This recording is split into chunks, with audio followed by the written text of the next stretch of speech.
Welcome YouTube family. My name is April, and as you are probably new here, I'd like to start off by saying, man, thank you. You could be anywhere in the world right now, and you're allowing me the chance to connect with you while you do your thing. I'm grateful and honored. I wish nothing but the best for you in life, and I'm sending you love and light. Now, go ahead and take a second to hit that thumbs up button, like this video, and while you're there, go ahead and subscribe to the tribe. Kick your feet up. Stay a while.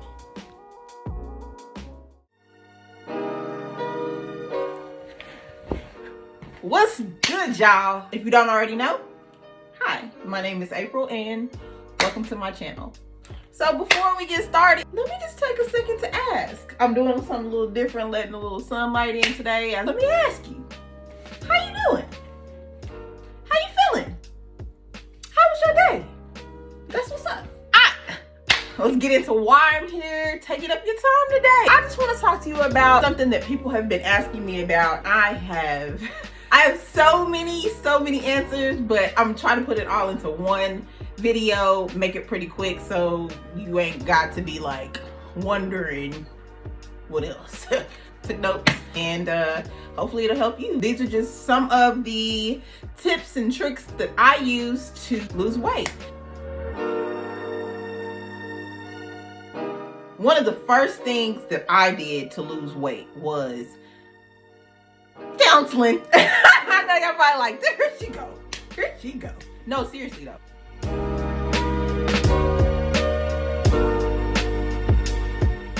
I got my mental right.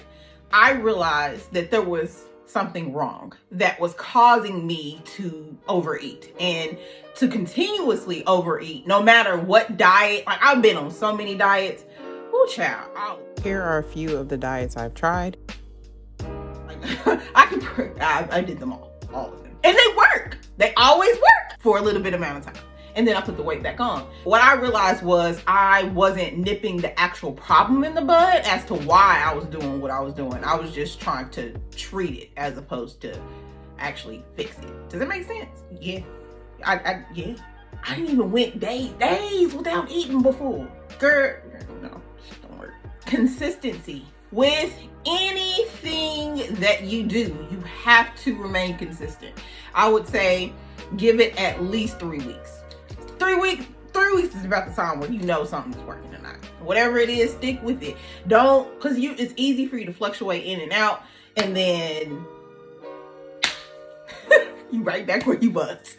Anyway. With consistency, you will need motivation. Y'all, I cannot tell you how much being motivated to just do this thing has changed my life. I included these clips of just different things you should do to stay motivated. Your attitude is a big part of it. Under pressure, you're going to go back to your old habits. You need to be motivated and have your mental right in order for you to even attempt to lose weight. Because it's going to get hard and you're going to plateau and you might even gain some weight one day or a week or whatever. And you need to be able to overcome that mental block. Track your successes. Be happy about it. If you only lost 1 pound, girl, you lost a pound. Do you know how hard you had to work to get that pound off? And it's gone. That's 1 pound down. You're way closer to your goals than you were before. Support is huge. So don't listen to the haters. They're going to tell you that you can't do it. They're going to tell you that like you look fine just how you are, you're beautiful, and that's what they're supposed to do. Like, they're supposed to be nice, kind, and they're not just gonna come out and be like, bro, you need to lose at least 100 pounds. Like, did you hear how hard you were breathing? Like, they're not going to say those things to you. So you don't need to be listening to them. You need to be listening to your body. You need that one person that's gonna be completely honest with you, that's gonna come in and be like, girl, you know you got a mustache, you're gonna need to trim that up. Like, you know your eyebrows ain't on point, one is like kind of cockeyed. You know that fat roll is kind of showing. You're gonna need to readjust your shapewear. Like, you need that type of person in your corner. That is the type of person that you need to surround yourself with. So that goes to the 7 ways to stay motivated. Yeah, you need to hang out with some superstars. You need to hang out with somebody who's gonna be 100 with you. You don't need a yes man. You know when you need to make that change.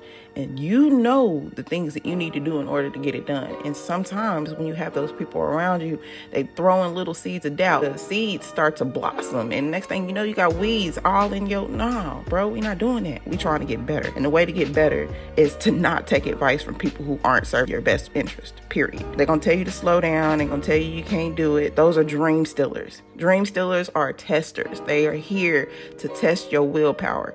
Do not listen to them. All right, you can also reward yourself. Now, rewards aren't food. You need to get away from that thought process. So what happens is, whenever you're doing any type of celebration, people always say, you want to go out to eat? No. Figure something else out. Figure out something that you want. For instance, I had a goal that when I hit, I think it was 225, I was going to go get a tattoo. And I went and got a tattoo with my best friend. You have to set small goals. And then once you obtain those, you get the reward that you set up for yourself. Motivation is internal though. So although you have these superstars hanging around you, you need to be the person, go above and beyond. What is that thing? To get up and do this every day. So you need to figure out something big, something huge, something that makes you want, like I'm sure you probably thought of something right now. That's not it. You need something bigger than that. You need something that's going to literally make you want to get out of bed every morning. Those days when you absolutely do not want to go to the gym and you do not want to eat another piece of salmon. Bro, get up. Do it again. You got a goal. You're trying to get there. Once you get there, you can chill. You can relax. You can do whatever you want at that point. But get there. Like, have you ever been the weight that you want to be? Have you ever reached that weight as an adult? Probably not. And if you were, I know you remember what it felt like. So why wouldn't you want that again? Why wouldn't you want to be the best version of yourself? I'm just saying.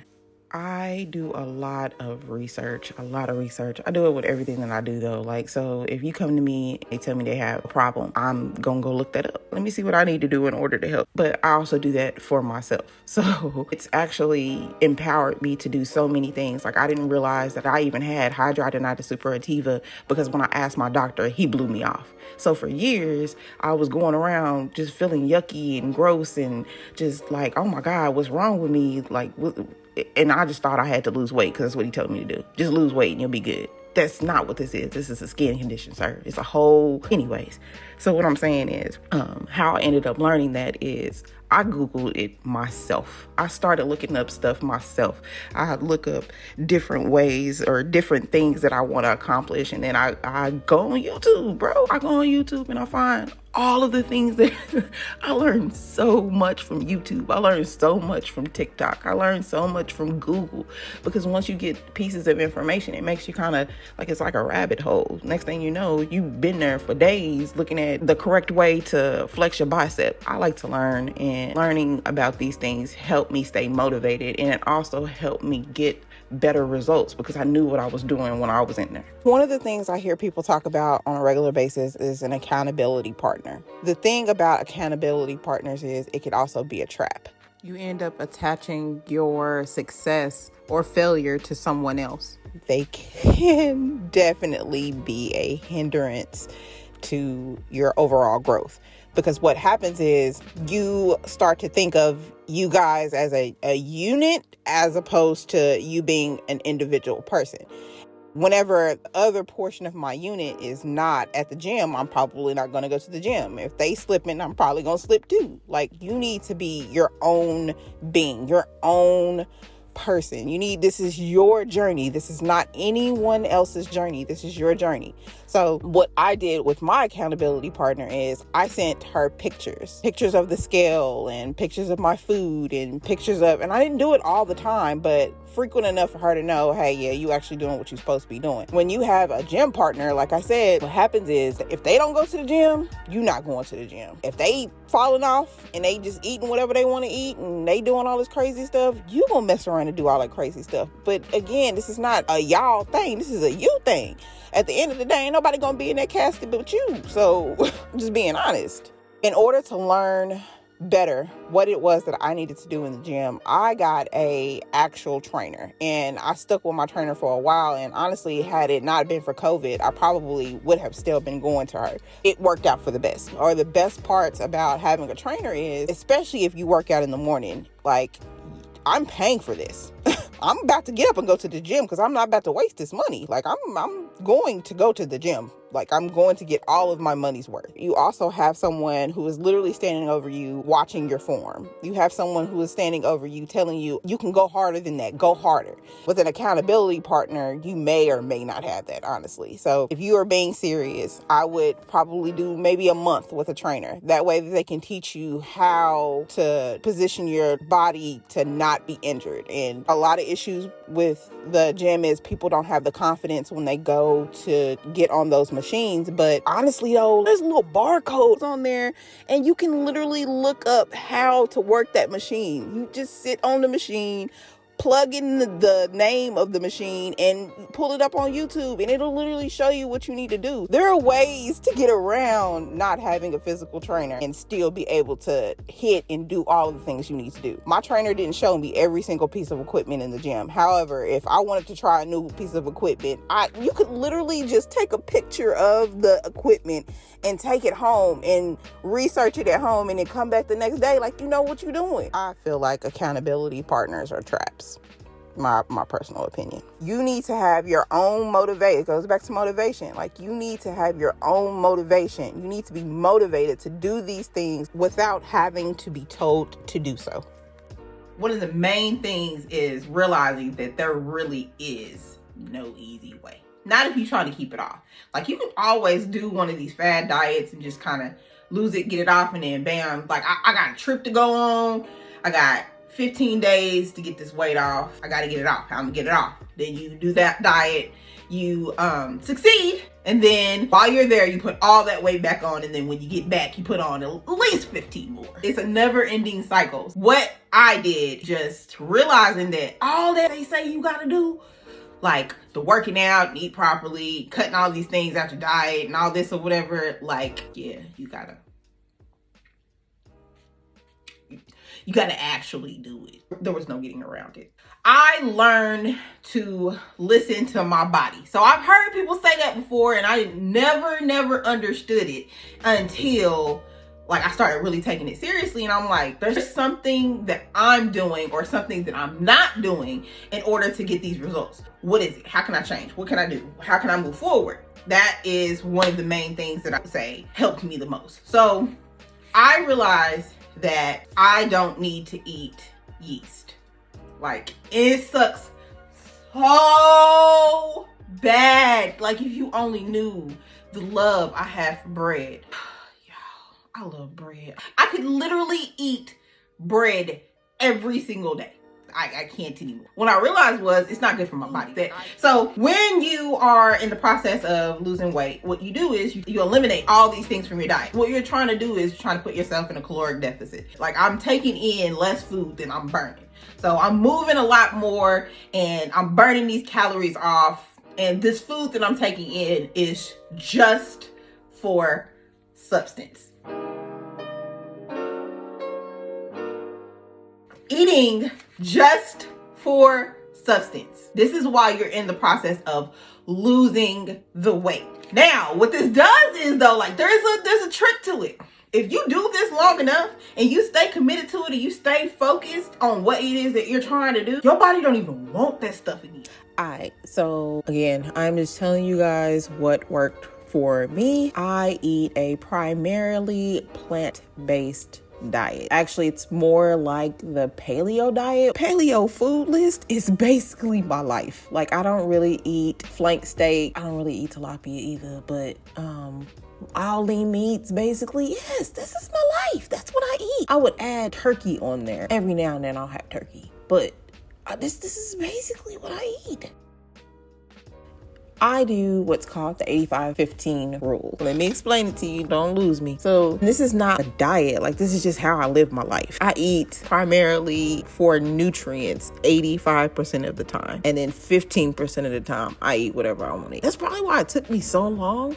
And it's probably also why I've not gained this crap back. It's been about a year. Feeling amazing. I've been doing the same thing for a year and it's been great. So again, it's the 85-15. It's primarily just I eat for substance. I mean, I like what I eat. It tastes good. It's just, would I rather be eating a burger? Maybe not. I don't know how to explain it. Once you've done it for so long, it's just like, if I try to eat a burger right now, it would probably jack my stomach up. I ain't got time for that. I eat a lot of salmon, a lot of red potatoes. I know they try to tell you to stay away from potatoes, but listen, bro, if you want to not be cranky, dice them up, sprinkle my little seasoning on top of it, pop it in the oven. Everything I cooked was pretty much in the oven. I made it so that my cabbage tastes like fried cabbage from being in the oven. Like I'm pretty cold at this thing. I cut out all juices. All I really drink is water and protein shakes. I kind of stayed away from fruits because fruits have natural sugars in them. I was trying to reach a goal pretty quickly. So yeah, all of the veggies you can pretty much think of. Bro, girl, listen, you can finesse some stuff. I also got on YouTube and just Googled weight loss recipes or low carb recipes, healthy recipes. Same thing on Pinterest. There's numerous websites that you can use. You don't have to eat the same thing every single day. You can eat whatever you want within reason. And also, if you're listening to your body,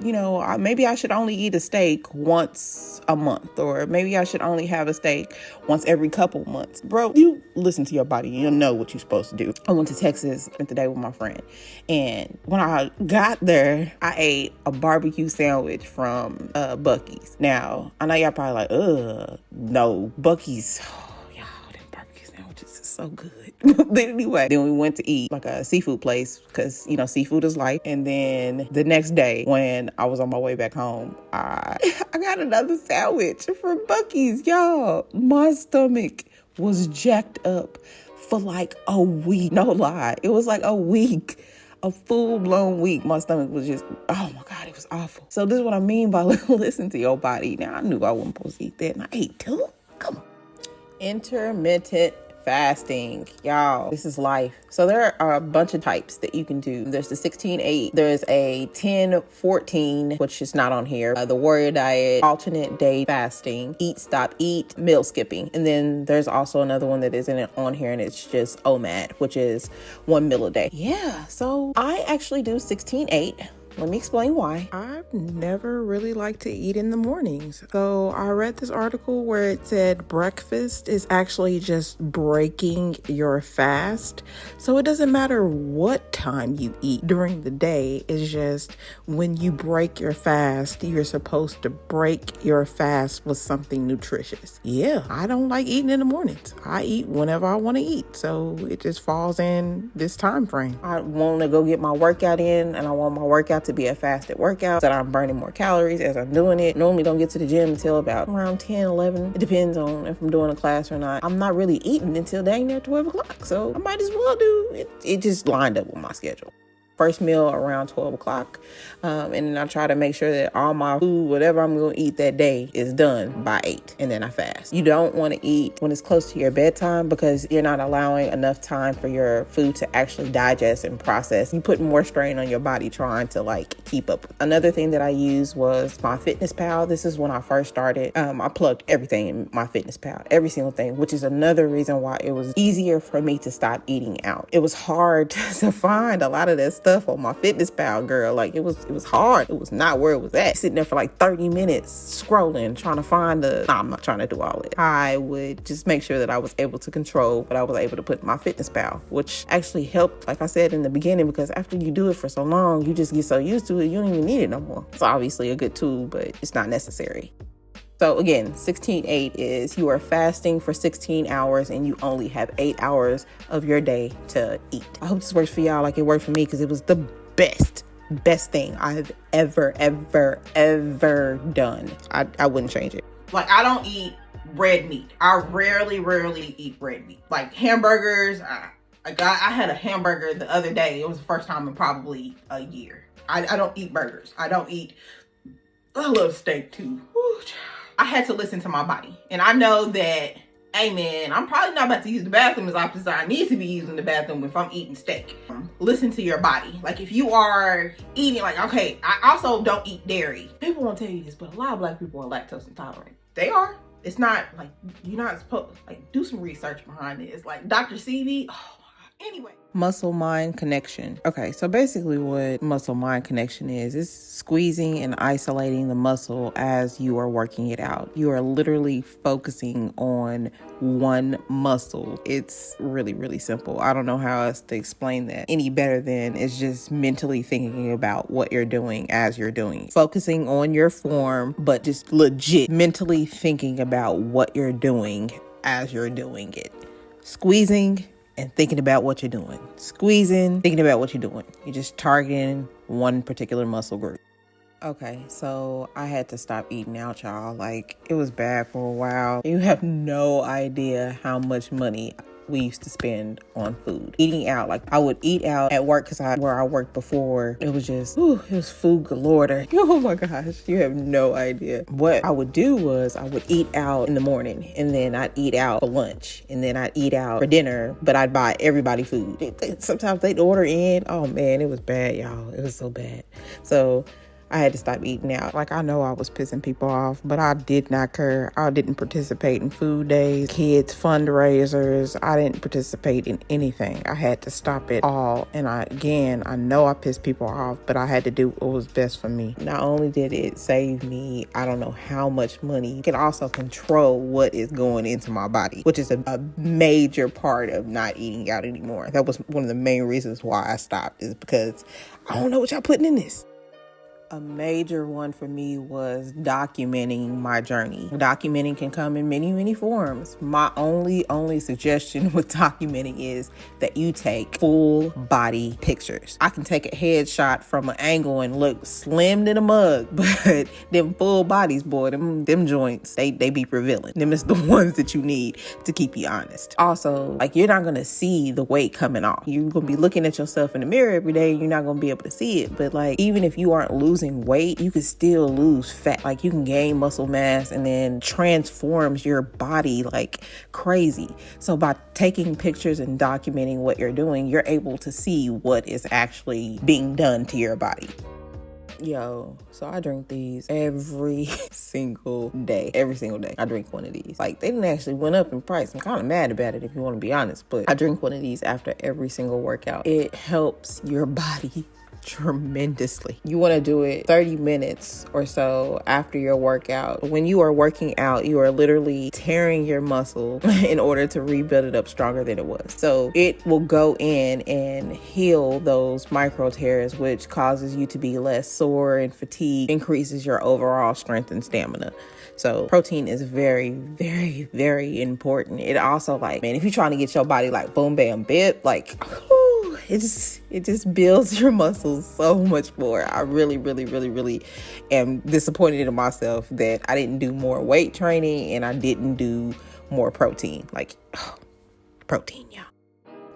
So I have a snap where I was talking to my friend and they told me that they drink half a gallon of water before they work out every morning. And like, they work out like heck early. So I'm like, there's no freaking way. No, like, how long would it take you to drink half a gallon of water? They said 30 minutes. So I'm like, okay, cool. If they can do this, I know I can do it. I'm up for a challenge. Let me try. And I actually did it. Like, I was really surprised. So you ain't got no excuse for not drinking the water. Do you see all of the things that water is needed for? There are even hydrating foods that you can eat that will help you with your water intake. And honest to God, you don't even really need a gallon of water a day. It's based off of your weight. So it's your body weight times 15 will give you your milliliters. For instance, a 175-pound person should only drink 0.69 gallons of water. That ain't even, like, you have no excuse for not drinking this water, bro. Drink this water and mind your business. Do what's best for you. It's gonna make your skin glow. It's the summer too. Girl, you do not want to be that person walking around with scaly skin. Skin looking like dried up mud puddles. I rebuke it.